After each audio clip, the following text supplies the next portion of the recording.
ready to jump into a world where giant robots are duking it out in feudal Japan. I'm ready. You shared an interest in the Seven Warriors arc from the SD Sengakuden series, and, well, we prepped a deep dive just for you. Great. Yeah, so imagine this. Samurai armor, castles, and ancient weapons, but with a futuristic twist. It's such a striking combination, you know? Right. SD Sengakuden takes those Gundam mobile suits Yeah. and drops them right smack dab in the middle of a historical setting. The visuals alone are amazing. Yeah. But where it really gets good is the story itself. Right. The story is really interesting. And this arc, the Seven Warriors arc, Yeah. it's particularly epic, you know? It is. It picks up after the fall of the first shogun with a new threat on the rise, Oh, yeah. the Yami army. Yep. And as you might guess, the fate of this world rests on the shoulders of 7 legendary warriors. It's like the ultimate samurai squad. Right. Each member with their own unique skills. You know, Yeah. This isn't just a team, it's a study in contrasts. Yeah, I like that. You've got Warrior Gundam, the leader. He's Yeah. a classic. Uh-huh. That noble swordsman embodies that whole spirit of Bushido. And then there's his twin brother, Yeah, Nomaru Gundam. right. I was looking through all that robo info you provided, and it's wild how he can dual-wield weapons with incredible skill. Oh, yeah. But it gets even more interesting. It does. Nomaru takes on the identity of Incognito Gundam, Right. a ninja working undercover. That's an interesting choice. Right. Makes you wonder why go undercover? Yeah. Is it just strategy, or is there something more personal going on? Yeah. Especially with his brother on the other side. Right. It makes you wonder if Nomaru is maybe trying to get closer to the enemy, you know? Yeah. To try to understand his brother's choices. Maybe even sway him back. Maybe. Okay, so we've got this noble leader and the undercover twin, Right. but who else rounds out this team of 7? Well, we've got Mooku Gundam. He's a hunter, a master of dual-wielding swords. And get this, he doesn't fight alone. He's got a giant eagle companion for aerial combat. Wow. So you got this powerful combo of ground and sky tactics. Yeah. Then you've got Seta Gundam, a noble archer, Okay. but not just any archer. Not that. Imagine this, a warrior who can combine with his horse to become like a centaur, you know. Oh, wow. Incredible firepower Yeah. and mobility. Yeah, I can't get that image out of my head now. It's pretty wild. Now, Daburi Seta Gundam. Yeah. He's the one with the cannons, right? It's him. Yeah. The robo-info mentioned he's got a talent for engineering He does? and a tendency for collateral damage. You got it. Oh, boy. Let's just say you don't want to be standing too close when he lets loose with those weapons. No, I don't think so. And then, to round it out, there's Jinyu Gundam, Okay. another warrior with an animal companion, Huh? this time a flying dragon. A dragon. Talk about aerial dominance. Wow. So it's amazing how each warrior brings something so unique to the team. It is. It's not just about brute strength. No, not It's about skill and strategy. Absolutely. But what really gets me is we've got these twin brothers, Warrior Gundam and Nomaru Gundam, on opposite sides. Wow. That's gotta be intense. Oh, for sure. You know, even beyond the usual wartime drama. Absolutely. It's that classic conflict, isn't it? Right. Blood ties versus duty. Yeah. The pull of family against the weight of responsibility. It really makes you think. It does. Did their separation, maybe when they were young, Yeah. contribute to them taking such different paths? That's a really good point. It's interesting, right? We see these epic conflicts on a grand scale. Uh-huh. But at the heart of it all are these really personal stories. That's true. Now, we can't forget about their father, Right. Shogun Gundam. Yeah. Where does he fit into this complex family dynamic? Well, he's the wise leader, you know, Uh-huh. the one with the experience, trying to unify all these fractured forces Yeah. against the Yami army. Wow. Imagine the weight on his shoulders, seeing his own sons on opposite sides of this fight. It's a lot. It really speaks to the choices leaders have to make, Yeah. putting the needs of everyone else Uh-huh. above their own personal heartache. Yeah, it's a good reminder that leadership isn't Yeah. just about power. It's Mhm. about making those hard calls, Yeah. even when it costs you personally. Exactly. Okay, so we've got these 7 incredible warriors, Right. each with their own unique skills and personalities. Yeah. But now, let's talk about the villains they're facing, Okay. the Yami army. Yeah. What makes them so dangerous? Well, for starters, you got Sakuto. Okay, He's at the helm. right? He's actually a very fascinating figure. Ooh. He wasn't always the enemy. Really? He was once an ally, a skilled warrior. Okay. But he got corrupted by this Yami emperor, this mysterious entity. You know, he's capable of adapting, regenerating, like some primal force of darkness. Okay, so Sakyuto isn't inherently bad. Right. He was manipulated, twisted by this outside force. Yeah. But is that enough to excuse his actions, you know? That's the question. Yeah. Even before the Yami emperor, Yeah. were there already hints of darkness within him? That's the complexity of it. Exactly. Yeah. And he's forced to wear this Yami shogun armor, which amplifies his power, but also warps his mind. Oh, wow. Making him cruel and tyrannical. A powerful visual, right? It is. The armor itself represents that corruption eating away at him from the inside out. But is it all the armor's fault? Right. Or was that darkness already there inside him? That's what makes him so interesting, just waiting for the right opportunity. To surface. Exactly. It's a good reminder that good and evil aren't always black and white. They're not. There are shades of gray. Lots. A blurring of lines that makes you question everyone's motivations. Absolutely. So what about the rest of the Yami army? Well, they're not just mindless followers. Okay. They've got some interesting individuals worth noting. I see. You've got the Gusakyu brothers. They fight blindfolded. Wow. Blindfolded? Relying entirely on their senses. Yeah. Swordsmanship. That's incredible. Do you imagine facing them in battle? No. Unable to predict their next move? It'd be terrifying. Then there's Kubere. She's the leader of the female ninjas. Oh, cool. Uses seduction and deception as weapons. Wow. Just as deadly as any blade. So they're like a twisted mirror image of the 7 warriors. You could say that. Yeah. Each one a specialist in their own right. It makes me think about the politics of this world, you know? Uh-huh. Is the Yami army just an external threat? Right. Or are they exploiting existing divisions within the society? That's a great point. Right. Imagine a world where these different clans and factions are all vying for power, each with their own ambitions. That's how it always is. You got the noble samurai families, Yeah. the cunning ninja clans, Right. the merchants always looking for a profit. Yeah. They're all like pieces on a chessboard, ready to make their move. So the Yami army's emergence isn't random. No. It's like it exposes all the cracks that were already there. Exactly. All those simmering tensions just waiting to boil over. It's a catalyst. Yeah. And different factions likely see this as an opportunity to try and seize power. Yeah. Some will align with the Yami army. Others cling to the shogun. Everyone playing their part in this high-stakes game. Exactly. It's not just a battle for survival then. It's not. It's a power struggle on all these different levels. Makes you wonder who's really in control. Yeah. And what their true goals are. For sure. But we can't forget about the individuals caught in the crossfire. Right. It's easy to get caught up in the big picture. The clash of armies, you know? But what about the people who aren't warriors? Yeah. How do they survive in this chaotic world? It's a great point. Where their lives are constantly on the line. You're highlighting a really vital aspect of the story. Yeah. You've got the 7 warriors battling for the fate of the world. But then you've got ordinary people just trying to make it through the day, trying to protect their families. Yeah. Hold on to their values in this world gone mad. It's about their stories, too. Absolutely. It adds a layer of realism, doesn't it? It does. It's not just about these epic battles and heroic sacrifices. Right. It's about the human cost of it all. The ripple effects that touch every corner of society. For sure. Now, we've talked about the warriors, the villains, the political backdrop. Yeah. But what about the mobile suits themselves? Oh, yeah. They're not just generic robots, right? No, not at all. They're designed with a specific look. That's core to this whole SD Sengakuden world. Absolutely. The visuals in this series are one of its strongest points.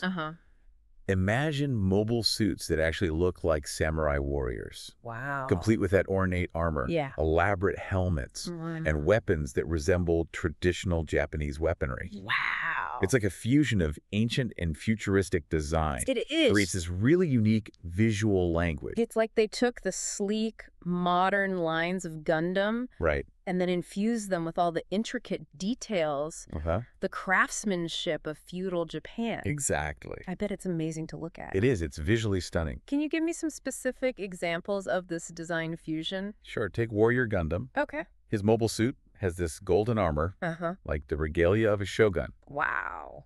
And he wields a katana. Yeah. But it's not an ordinary katana. Yeah. It can channel energy blasts. Oh. Then you've got Seta Gundam, the archer who transforms into a centaur. Right. His mobile suit with that sleek equine form. Yeah. And an energy-firing bow. Wow. It's his perfect blend of elegance and power. It's not just about looks, though. No. These designs have to be functional, too, right? Of course, think about it. Yeah. That samurai armor isn't just for show. Right. It provides extra protection in battle. Uh-huh. And the traditional weapons, they're enhanced with futuristic technology. Oh, wow. So you've got katanas channeling energy blasts. Yeah. Bows firing homing projectiles. Wow. Some suits even have force fields. It's that perfect blend of form and function. Exactly. That really makes it work. It elevates the storytelling. Yeah. The design choices aren't just cool. Right. They actually make sense within the story. And what about the mobile suits' abilities? Do they reflect the personalities of the warriors piloting them? Oh, absolutely. Okay. Each suit has these unique capabilities that really mirror their pilot. I see. So, for example, Nomaru Gundam, as Incognito Gundam, his suit can transform into this ninja-like form for enhanced stealth. Makes sense. It's not just about brute force. Right. It's about strategy. Yeah. Adaptability, outsmarting your opponent. It's like each suit is an extension of the warrior. It is. A physical manifestation of their skills and tactics. Absolutely.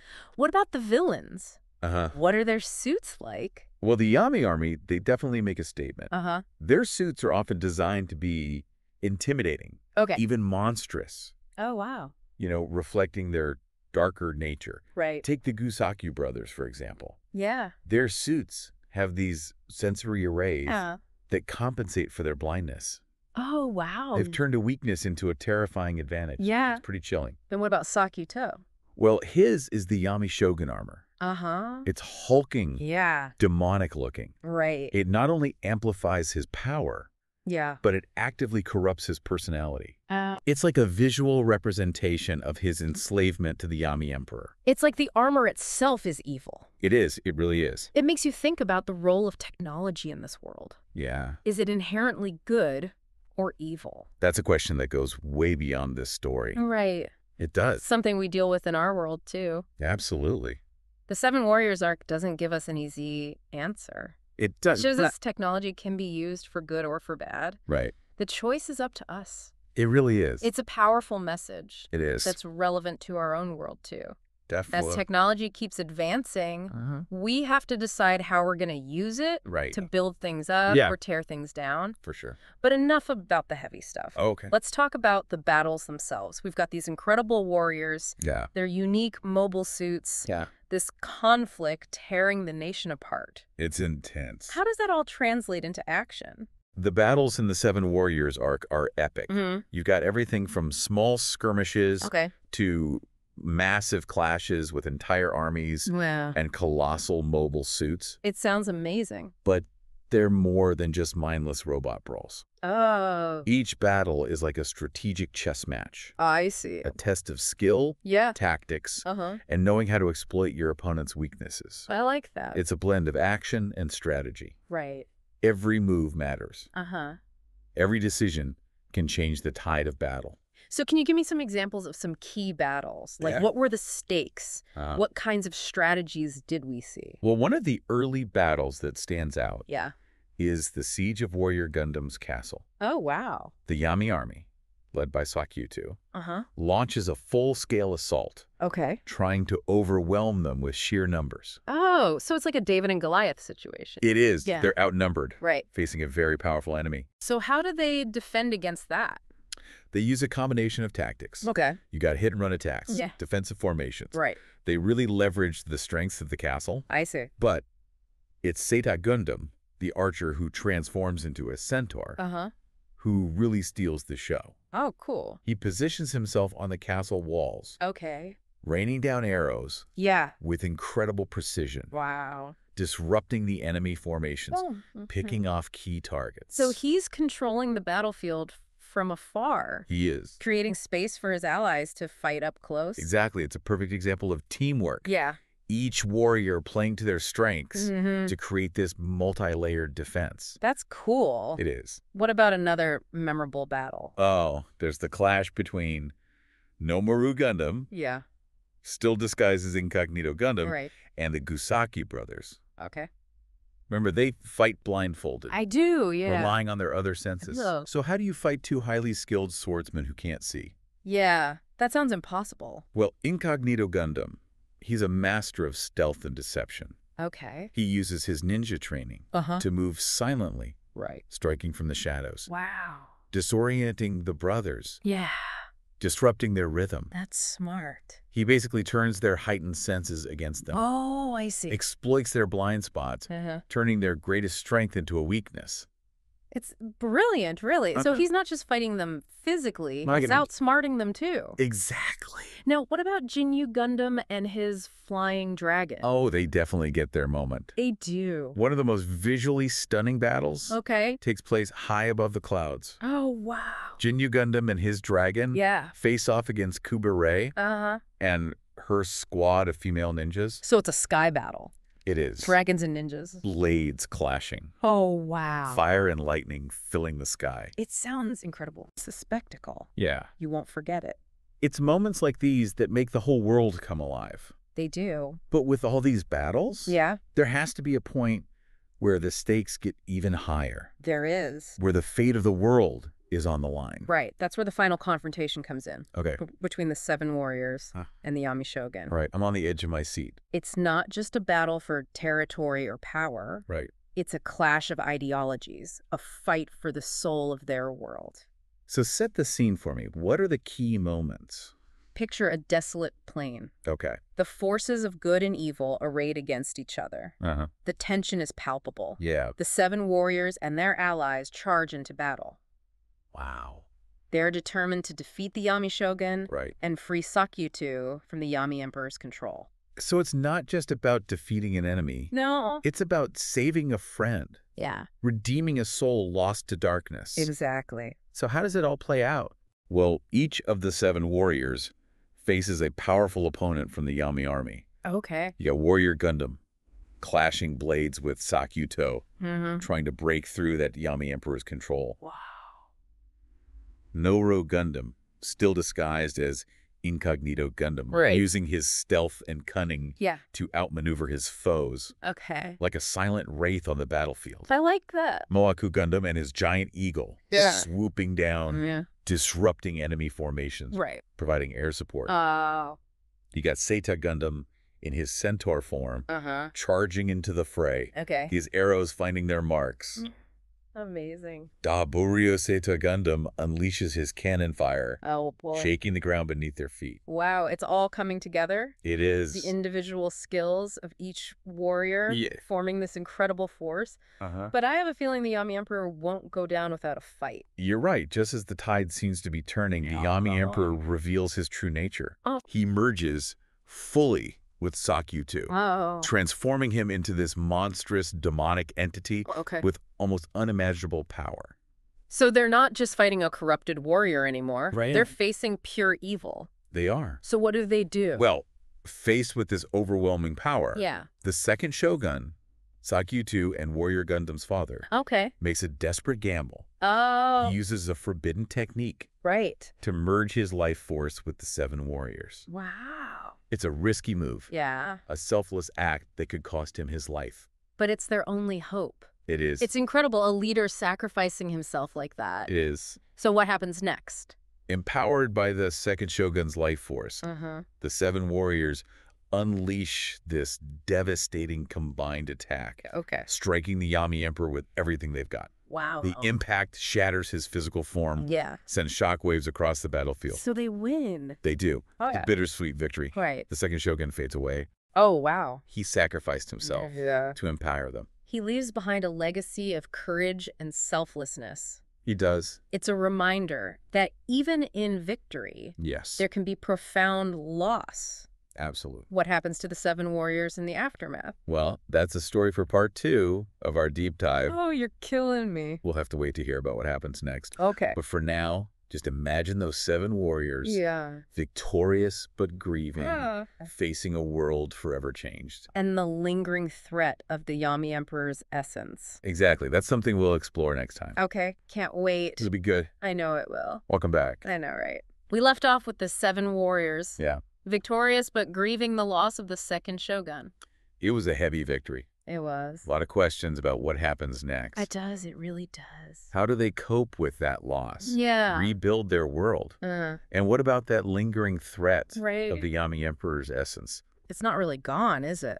No, not entirely. So walk me through this. Okay. How does each warrior navigate this new reality? Well, let's start with Warrior Gundam. Okay. As the leader. Right. He's got the burden of unifying the land and preparing for the potential return of the Yami Emperor. It's a lot to carry. It is. Imagine that weight. Yeah. Knowing that peace is so fragile. It could shatter at any moment. He's the one who has to pick up the pieces. He is. Literally and figuratively. It's a different kind of battle. Right. Not against a physical enemy. Yeah. But against uncertainty and fear.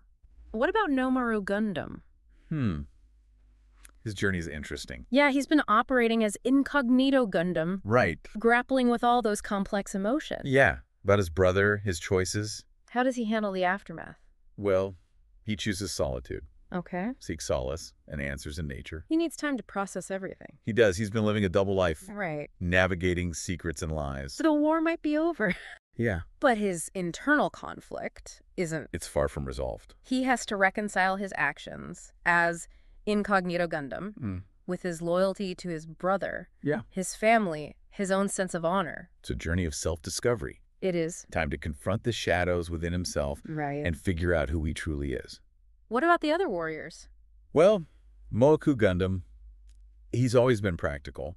He focuses on rebuilding his community, training a new generation of warriors. Smart.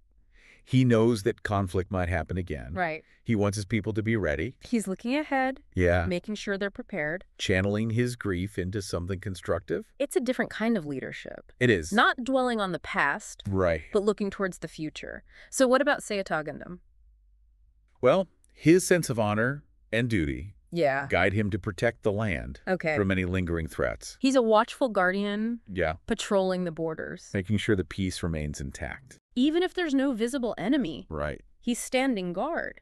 Against those unseen dangers. It's a heavy burden. It is the burden of a true warrior. Now, Daburyu Seiata Gundam. He's an interesting case. Yeah, he was a bit of a wild card during the war. He was. With those destructive tendencies. How does he handle peacetime? Well, it seems the losses have tempered him. Oh. He focuses his energy on rebuilding, developing new technology. To defend against future attacks. Exactly. So he's using his skills for good now. Yeah, it's almost like a redemption arc. It is. Taking his talent for creation and using it to heal instead of harm. That's a fascinating transformation. It shows that anyone can change. Even those who seem drawn to chaos. And lastly, Jinyu Gundam. Ah, Jinyu Gundam. Yeah, how does he adjust to life after the war? He becomes a symbol of hope. Wow. Soaring through the skies with his dragon. Right. A watchful guardian protecting the land from above. It's a beautiful image. It is. A symbol of resilience. Yeah. In a world still healing. And it speaks to that theme of hope that runs throughout this whole arc. It does. Even with the tragedy and loss, that threat still looming. Yeah. They believe they can rebuild. They do. Create a better future. That belief is powerful. And it's not just the warriors, right? No, the supporting characters too. Like Shogun Gundam? Yeah, their father. He doesn't just disappear after the war? No, he keeps working. Using his wisdom to rebuild trust. Okay. Foster unity among the factions. It's true leadership. It is. Not about force, right, but about compassion and understanding. He's the steady hand guiding them. He is. The voice of reason in the chaos. And it's not just the leaders. Right. There are others like Kubi Rei, the leader of the female ninjas. Yes, she's an interesting one. She is. She initially aligned with the Yami army. She did. Seeking power. Right. But after the war, she disappears. We don't know where she went. Or what she's planning. Her motives are unclear. It's like a lingering question mark. It is. A hint of intrigue. Are her intentions good? We don't know. Or does she still pose a threat? It's a reminder. Yeah. That not all conflicts are resolved so easily. Right. Some things simmer beneath the surface. Waiting for the right moment. To erupt. It's what makes this arc so compelling. It does. No easy answers. Right. No neat resolutions. It makes you think. Yeah. About the complexities of war and peace. Right. The choices we make. It's a story that stays with you. It does. Long after you finish it. It makes you question things. It makes you re-examine your own beliefs. About good and evil, loyalty, betrayal. The power of hope. Exactly. Speaking of power, let's talk about the mobile suits again. Okay. We talked about their designs, their capabilities, but what about the technology itself? The technology in this arc isn't just a backdrop. It's part of the story. Right. Remember how we talked about those samurai-inspired designs? I do, yeah. That ornate armor, the helmets, the traditional weapons. It's an amazing fusion of past and future. It is. Like ancient traditions meeting modern tech. And that fusion isn't just for show. Right. It shapes everything. The culture, the values, the conflicts. Think about the concept of Bushido. Okay. That code of honor for samurai. Yeah. In this arc, it's challenged. Reinterpreted in this technologically advanced world. That's interesting. The warriors grapple with loyalty, duty, sacrifice. Right. The lines between tradition and progress are blurred. It's fascinating how those values evolve. It is. So are there any specific locations that play a role in the story? Oh, places that are integral to the narrative? Yeah, like Mount Fuji. Okay. That sacred mountain. Right. In this arc, it becomes a focal point for both heroes and villains. I see. A place of power, mystery, where ancient spirits dwell. It's like the mountain itself is a character? It is, a silent observer. Watching over everything. Connecting the characters to Japanese history and mythology. What other locations are there? Well, there's the ancient city of Kyoto. Okay. It's a bustling hub of commerce and culture. But in this arc, it becomes a battleground. Oh, wow. Narrow streets. Yeah. Traditional architecture. It must look incredible. It does. Those giant robots clashing in that setting. It's a clash of titans. Are there any places that are more peaceful? Yeah, there's a bamboo forest. Okay. A place of tranquility. Right. The warriors go there to meditate. I see. To train, to reconnect with themselves. It's a sanctuary. It is. From all the violence and chaos. Even in conflict, there's still beauty. There is. So we've talked about the physical setting. Right. But what about the cultural aspects? Well, one of the big things is honor and duty. Okay. Embodied by Bushido. Right. Warriors are expected to be courageous, loyal, selfless. Putting others before themselves. It's a demanding code. It is. It creates these moral dilemmas. Yeah. Especially when personal loyalties clash with duty. Yeah, exactly. And this arc doesn't shy away from that. From the gray areas of morality. No, it embraces them. It's thought-provoking. It is. It makes you think about your own values. Even in this fantastical setting. Yeah. The human heart is complex. Are there any other cultural elements? Yeah, there's the annual Cherry Blossom Festival. Oh, right. A celebration of spring. Renewal. But in this arc. It takes on a new meaning. Okay. A bittersweet significance. I see. A reminder of life's fragility. Right. And the beauty that can exist amidst hardship. Those cherry blossoms. Yeah. A symbol of hope. Hope for a brighter future. So we've talked about the setting, the culture, the themes. What about the people who created this arc? The creative process is fascinating. Yeah, the writers, artists, animators. They all came together to create something special. What inspired them? Well, the writers drew inspiration from samurai films. Historical accounts of Japan. Even Western fantasy literature. Wow, that's a mix. They blended it all seamlessly. Creating this unique world. What about the artists and animators? Well, imagine trying to capture all those details. The samurai armor. The sword fights. Right. The scale of the mobile suits. Must have been difficult. Was a monumental task. But they did an amazing job. They did. Creating such a visually stunning story. It's a testament to their talent. It is. And a reminder that even fantastical worlds are built by real people. It's true. With their own passions and struggles. The Seven Warriors arc. Yes. It's more than just a story. It's a celebration of creativity. A reminder that even in dark times, we can find hope and inspiration. In the stories we tell. Absolutely. The worlds we create. So what's the takeaway for our listeners today? Yeah, what should they do if they're intrigued? I encourage them to explore the Seven Warriors arc. Okay. Through the anime, the manga, the model kits, the fan communities. But there's so much to discover. There is a wealth of information and inspiration. Maybe this deep dive has sparked something. Maybe. A desire to create. To build your own world. Share your vision with the world. The possibilities are endless. They are. The Seven Warriors arc shows us that. It does. It's a testament to imagination. Yeah. A reminder that even in a world full of challenges, we can find hope, beauty, inspiration. In the stories we tell. And the worlds we create. Okay, before we move on to the final part, I want to leave our listeners with a question. Okay. If you could step into this world, would you fight alongside the heroes? Or would you forge your own path? Interesting. Maybe even join the Yami army? It's a tough choice. Think about the challenges, the impact of your actions. It makes you think. It does. About the complexities of this world, the tough choices. It's what makes this arc so compelling. It is. It's not just robots fighting. No. It's about choices. Yeah. Consequences. The human spirit. It's a story that resonates. Welcome back to our deep dive into the Seven Warriors arc. It's amazing how much there is to talk about, even beyond the battles and the mobile suits. Right. The more we explore, the more layers we find. It's like peeling back the layers of an onion. It is. It really is. Revealing all the complexity underneath. We've talked about the characters, the tech, the battles, the themes. Right. But there's one aspect we haven't fully explored yet. And what's that? The world itself. Ah, yes. The setting of the Seven Warriors arc. It's a fascinating place. It is. What makes it so unique and compelling?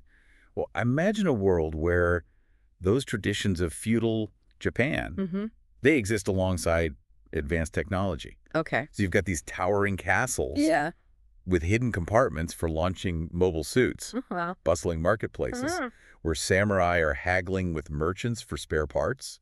And then you've got these serene gardens where warriors meditate amidst the whirring of hidden machinery. It's like a fusion of past and future. It is. Where ancient and modern collide. That fusion isn't just superficial either. Right. It runs deep. Yeah. It shapes the culture, the values, even the conflicts. So how does that play out? Well, think about Bushido. Okay, the code of honor for samurai? Exactly. Yeah. In this arc, that ancient code is challenged. Uh-huh. It's reinterpreted in this technologically advanced society. That's interesting. Warriors are wrestling with questions of loyalty. Yeah. Duty, sacrifice. Right. In a world where the lines between tradition and progress are blurred. It really makes you think about how our values change. It does. As technology advances. So are there any specific locations in this world? Yeah, places that are key to the story. Absolutely. One that stands out is Mount Fuji.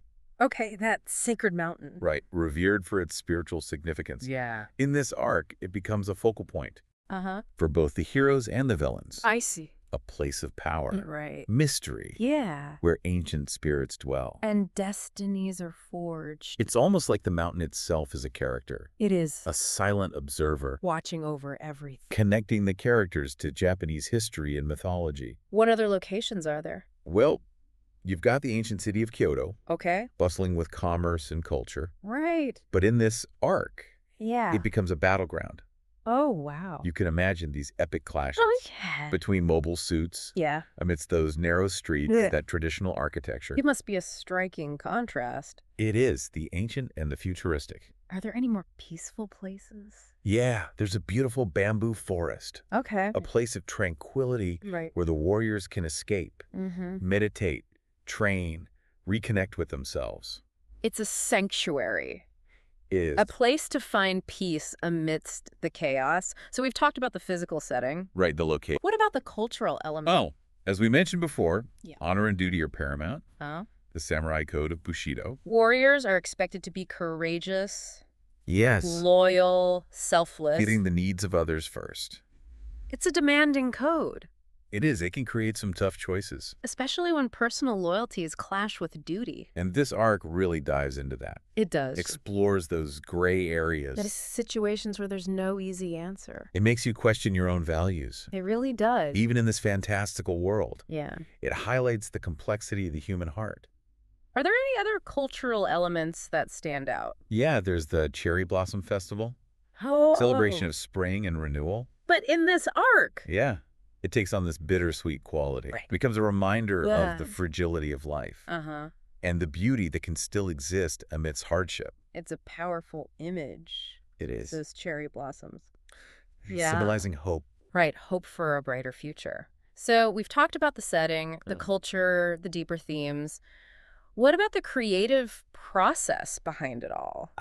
Yes. The people who made this arc a reality. The writers, the artists, the animators. What inspired them? Well, the writers drew inspiration from all sorts of things. Okay. Classic samurai films, historical accounts of feudal Japan. Right. Even Western fantasy literature. Wow, that's an interesting mix. They blended those influences seamlessly. Creating this unique world, what about the artists and animators? Imagine the challenge of capturing all those details. Right, the samurai armor, the sword play, the scale of those mobile suits, and making it all visually compelling. It was a huge undertaking. It was. But they pulled it off. They did. They created something truly special. It's a testament to human creativity. It is. And imagination. Even in dark times, Yeah. we can find beauty and inspiration in the stories we tell. And the worlds we create. So what's the takeaway for our listeners today? I encourage everyone to explore the Seven Warriors arc further. Okay. Whether it's through the anime, the manga, the model kits, even those fan communities. Right. There's so much to discover. There really is. It's a treasure trove of information and inspiration. And who knows, maybe this deep dive has sparked something in you. Maybe. A desire to create your own stories. To build new worlds. Share your vision. The possibilities are endless. They are. The Seven Warriors arc shows us that. It does. It's a testament to the power of imagination. A reminder that even in a world full of challenges, we can find hope and beauty in the stories we create. That's the beauty of it all. It is. Well, on that note, we'll say goodbye for now. Farewell. Until our next deep dive. Looking forward to it. Thanks for listening, everyone.